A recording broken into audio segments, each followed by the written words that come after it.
Hey everybody, Steve Fuchs here from Burlington Adventure Boot Camp. It's Sunday afternoon and I'm going to watch a little football today.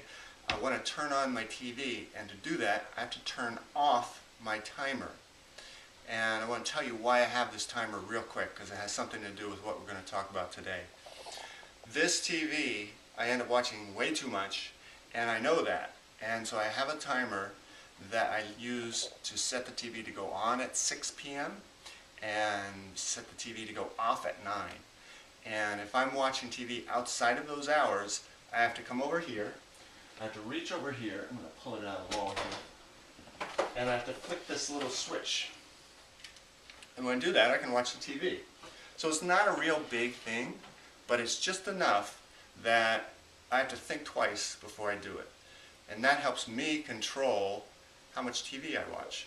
So come with me. I'm going to show you a few things in the kitchen that you can control on your own. Come on over to this cabinet. I've got some items in here that I want to show you.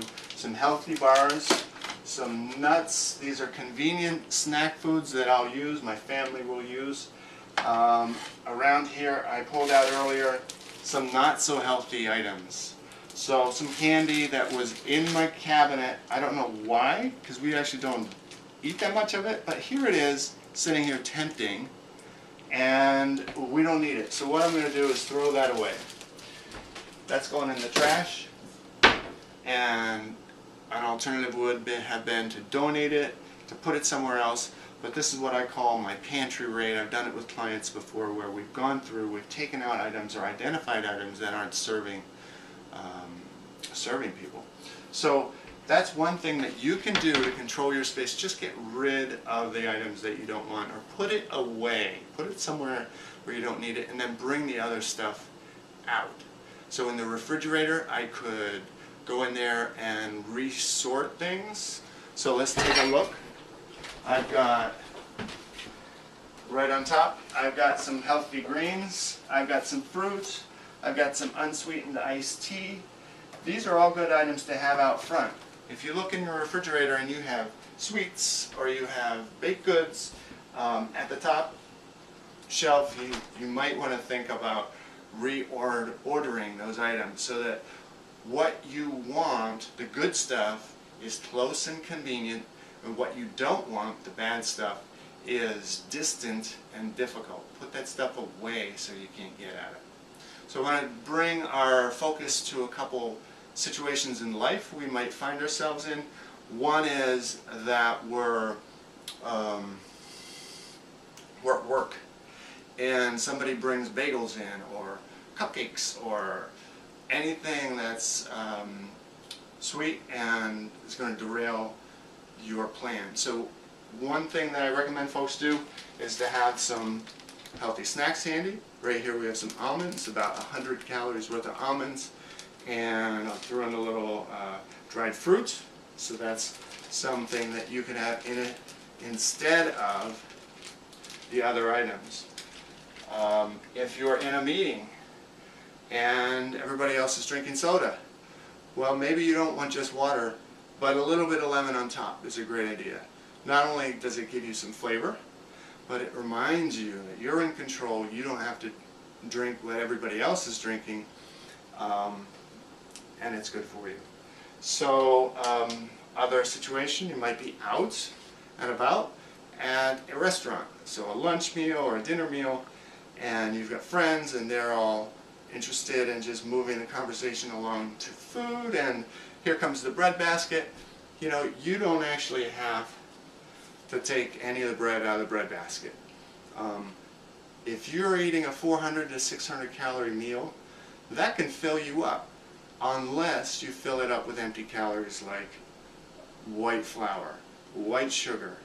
You don't need those things in order to fill up and to be happy. So what I would recommend is that you avoid those things, have a healthy meal with some healthy fats, some lean protein, and some slow burning carbohydrate when you go out. Another thing you can do, you can take your entrees and you can split them. So here we have 2 plates, take an entree, split it. Another quick idea for when you're eating out.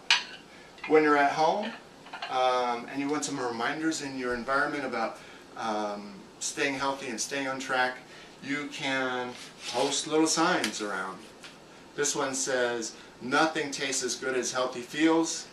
You can take your Post-its and create your own signs. You can post them around where you'll see them, and just give yourself some gentle encouragement and reminder to stay on track. Another tool you can use to control how you interact with your food is use a smartphone app to trace your food intake. So calorie counts, journaling, any of that stuff can be done online and with a smartphone. Here I have a pedometer that I can clip to my side to remind myself to walk my 10,000 steps a day. That's an ideal number for maintenance, and it will be a constant reminder by my side to get up and walk around and exercise through my day. Last thing that I want to mention is it's a great idea to write down what your goals are, how you're doing. Give yourself a status update. This happens to be my workout from this morning, and it's got the last workout, how much I lifted in the gym, how much I lifted today, what I want to do in the future, when I started, and it's a great way to remind yourself of where you've been, where you're going, and it's a great way to control your environment and how you interact with your fitness and your health. And remember, when you're out there and in your home, try and keep the good things close and convenient, and keep the bad things distant and difficult. Thanks for watching.